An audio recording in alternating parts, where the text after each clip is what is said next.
0805 625 078. Di video kali ini saya ingin membahas tentang sebuah fenomena yang sebenarnya tuh udah cukup lama ada dan saat ini tuh udah dianggap hal yang biasa, terlebih lagi di kalangan mahasiswa. Tidak lain tidak bukan, fenomena itu adalah joki tugas. Apa sih jasa joki tugas itu? Sebenarnya fenomena ini bukan hal baru di kalangan pelajar maupun mahasiswa. Bisnis penyedia jasa joki tugas sudah menjamur dan semakin tumbuh subur keberadaannya di berbagai platform media sosial, seperti Instagram hingga TikTok.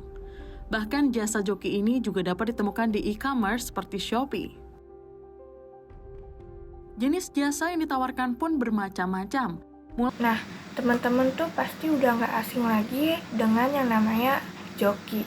Nah, jadi joki itu tuh adalah sebuah pekerjaan ketika ada seseorang yang menggantikan orang lain di dalam sebuah pekerjaan. Nah, kalau di dalam konteks pendidikan, joki tugas tuh berarti seseorang mengerjakan tugas milik orang lain dengan adanya imbalan tertentu. Biasanya tuh dibayar dengan uang. Nah, pengerjaan tugasnya itu juga bermacam-macam, mulai dari pengerjaan esai, presentasi, desain, bahkan sampai skripsi dan penelitian. Semua itu bisa dijokikan. Lalu yang menariknya lagi tuh, saat ini fenomena ini tuh udah sangat mudah diakses dan ditemukan, apalagi di media sosial. Nah, di media sosial sendiri tuh kita bisa melihat banyak akun yang udah terang-terangan membuka jasa pengerjaan tugas. Bahkan promosinya tuh dibuat sangat santai dan lucu untuk menarik perhatian mahasiswa atau siswa yang ingin menjoki tugas. Nah, dari permasalahan ini tuh muncullah pertanyaan, apakah joki tugas ini tuh benar-benar menjadi solusi praktis bagi pelajar dan mahasiswa yang kewalahan akan banyaknya tugas, atau justru menjadi tanda kemunduran dalam pendidikan. Nah, di video kali ini saya akan mencoba membahas fenomena ini dari berbagai sisi. Bukan cuma menyalahkan siswa atau mahasiswa, tetapi juga melihat kenapa adanya budaya joki tugas ini tuh bisa berkembang begitu cepat di era sekarang.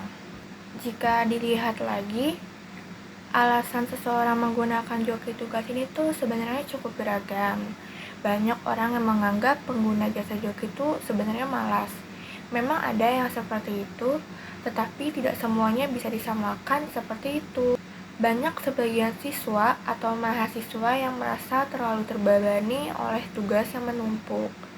Dalam satu minggu, mereka tuh bisa menghadapi banyak deadline sekaligus dari mata pelajaran atau mata kuliah yang berbeda-beda. Belum lagi jika ada kegiatan organisasi, pekerjaan sampingan, tuntutan nilai yang tinggi, dan tekanan dari lingkungan sekitar. Akhirnya, mereka tuh mulai mencari jalan tercepat untuk menyelesaikan semuanya. Dan disinilah jasa joki tugas ini tuh hadir sebagai jalan pintas. Fenomena ini tuh juga dipengaruhi oleh budaya produktivitas yang berlebihan. Saat ini banyak orang yang ngerasa tuh harus selalu sibuk, selalu aktif, dan selalu berhasil di banyak bidang sekaligus. Nilai bagus juga menjadi ukuran utama dalam sebuah keberhasilan. Sementara proses belajar tuh kadang justru tidak diperhatikan atau bahkan tidak dilihat. Akibatnya tuh banyak orang yang mulai berpikir yang penting tugas selesai, yang penting nilainya aman, yang penting lulus.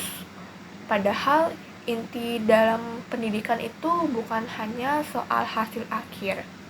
Pendidikan tuh seharusnya membentuk cara berpikir, kemampuan menyelesaikan masalah, dan kejujuran dalam proses belajarnya. Nah, kalau tugas saja dikerjakan oleh orang lain, mungkin nilainya tetap tinggi, tetapi kemampuan dan pemahaman kita tuh belum tentu ikut berkembang. Selain dari tekanan akademik, perkembangan teknologi juga membuat praktik joki tugas ini tuh semakin mudah dilakukan. Dulu, orang yang ingin mencari joki tugas tuh harus bertanya diam-diam dari teman ke teman. Sekarang, jasa seperti ini tuh udah bisa banget ditemuin dengan mudah lewat media sosial, bahkan lengkap dengan daftar harga serta testimoninya. Nah, dari hal ini tuh menunjukkan bahwa joki tugas ini tuh mulai berubah menjadi semacam bisnis di dalam dunia pendidikan. Lalu yang mengkhawatirkannya, banyak orang yang mulai menganggap fenomena itu tuh sebagai hal yang biasa atau wajar dilakukan. Padahal, ketika kecurangan dianggap normal, batas antara benar dan salah tuh menjadi semakin kabur.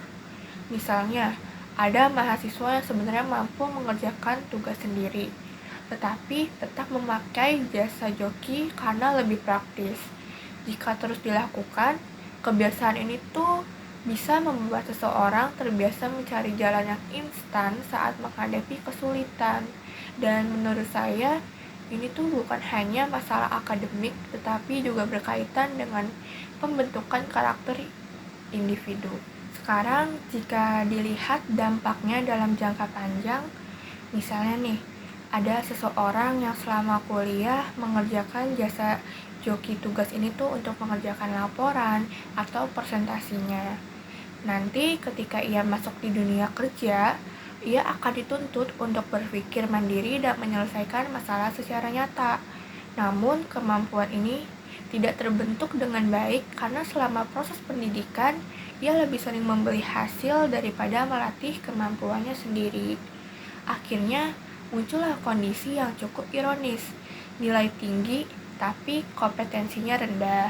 Padahal, tujuan pendidikan di sini tuh bukan hanya menghasilkan nilai bagus atau IPK yang tinggi, tetapi juga membentuk kemampuan dan integritas seseorang. Kalau budaya joki tugas ini terus berkembang, pendidikan bisa kehilangan makna utamanya.